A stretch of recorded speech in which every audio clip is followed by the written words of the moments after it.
Se você gosta de história da arte, desenho, pintura, dicas sobre arte de forma geral, ou se você é estudante e está aí procurando um pouquinho mais de informação, ou se você for simplesmente só um curioso, já se inscreve no canal e não deixa de curtir esse vídeo. Uma vez por semana a gente tem vídeos longos falando história da arte ou dicas de desenho e pintura. Para me acompanhar diariamente, me segue nas outras redes. Então, bora lá? Vamos pro vídeo? Primeiro, tudo que a gente vai estudar na história da arte, a gente precisa entender como era aquela sociedade, porque a arte é, na verdade, um reflexo de cada sociedade.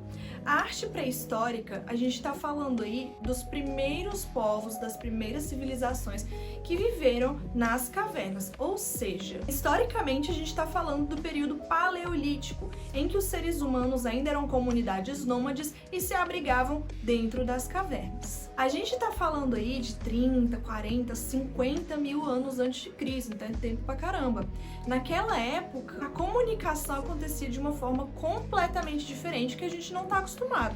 Hoje em dia a gente tem celular, WhatsApp, tem rede social. Há um tempo atrás, antes da internet, as pessoas já tinham um jornal. Se a gente for estudar a comunicação do ser humano ao longo de toda a história, a gente teve diversas ferramentas. Mas como eram esses povos aí de 50, 40 mil anos antes de Cristo? Isso foi muito tempo atrás e a vivência, de forma geral, era completamente diferente da nossa. Mas o que a gente sabe é que todo animal que vive em grupo, seja o próprio ser humano ou outros tipos de animais, tem comunicações entre si. Naquela época, eles não tinham o conceito que a gente tem hoje de arte. Então, a arte nas cavernas não era para eles uma manifestação artística. Você não via a mãe pré-histórica falando: vai lá, Joãozinho, desenha um cabritinho pra tia, pra ela ver como você sabe desenhar. Não, gente, isso não existia. Esses primeiros registros artísticos nada mais eram do que as pessoas utilizando símbolos e desenhos para complementar a sua comunicação. Naquela época, não existia ainda a escrita, nenhum sistema de símbolos como a gente tem hoje o alfabeto e várias diferentes línguas e linguagens. Naquela época você tinha a língua verbal e os rabiscos que eles faziam nas cavernas. Não se sabe exatamente como isso acontecia nem o porquê deles fazerem, até porque ninguém viveu até hoje para contar a história, né? Mas é bem possível que, ao invés da televisão, ou quando aquela galera fazia uma apresentação de slides para falar sobre a última viagem, as pessoas daquela época faziam esses desenhos, esses símbolos para auxiliar na compreensão verbal uns com os outros. Beleza, Camila, entendi, mas que tipo de desenho eles faziam e por quê? Se a gente analisar a maior parte da arte rupestre, a gente encontra elementos muito comuns, desde aqui no Brasil, na Serra da Capivara, ou até lá na França, na Alemanha, que tem também Sanduíche pode ter um valor que tem também sítios arqueológicos. Os desenhos mais comuns eram pessoas, nada muito mais complexo do que aqueles desenhos de palitinhos, animais e a ação de pessoas caçando, cuidando ali das crianças, coisas do dia a dia. Eram desenhos muito simplificados e a depender da localização desses artefatos, a gente encontra aí uma variação de padrões, de cores e até de materiais que eles utilizavam. Mas as características desses símbolos, desses desenhos, eram bem parecidas se a gente for comparar. Os materiais principais que eles usavam eram coisas que eles encontravam na natureza. Não tinha ali uma papelaria que eles pudessem acessar e comprar uma caneta esferográfica, um spray para pichar as paredes. Então, o que era mais comum eram fontes de pigmento natural, como sangue de animais ou sangue até das próprias pessoas, plantas que deixam pó e soltam pigmento, carvão ou outros minerais que, moídos, o pó trazia algum tipo de coloração ou pigmentação.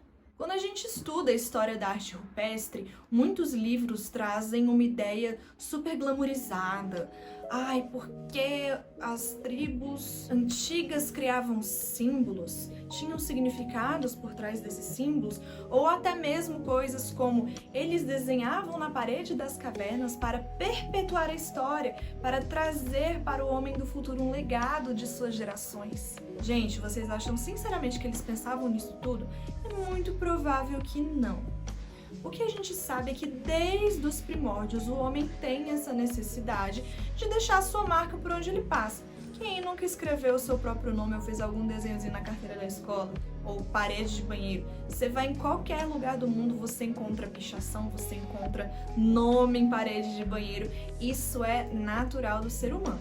Claro que hoje já está mais ligado com o conceito de educação e preservação de patrimônio. Mas pensando nessa necessidade de legado, pode ser que a gente encontrasse isso no homem pré-histórico também. O fato é que eles com certeza não imaginavam que depois de milhares de anos ia ter uma moça aqui falando sobre aquele desenho específico que eles fizeram na parede num vídeo no YouTube, né? Então sim, vamos admirar esse legado, mas também vamos manter o pezinho no chão. Hoje existem vários sítios arqueológicos que você pode visitar para conhecer bem de perto esse tipo de arte. Aqui mesmo no Brasil você pode visitar a Serra da Capivara, que é o maior sítio arqueológico de toda a América Latina e é um dos mais recentes, se eu não me engano, ali do começo da década de 80.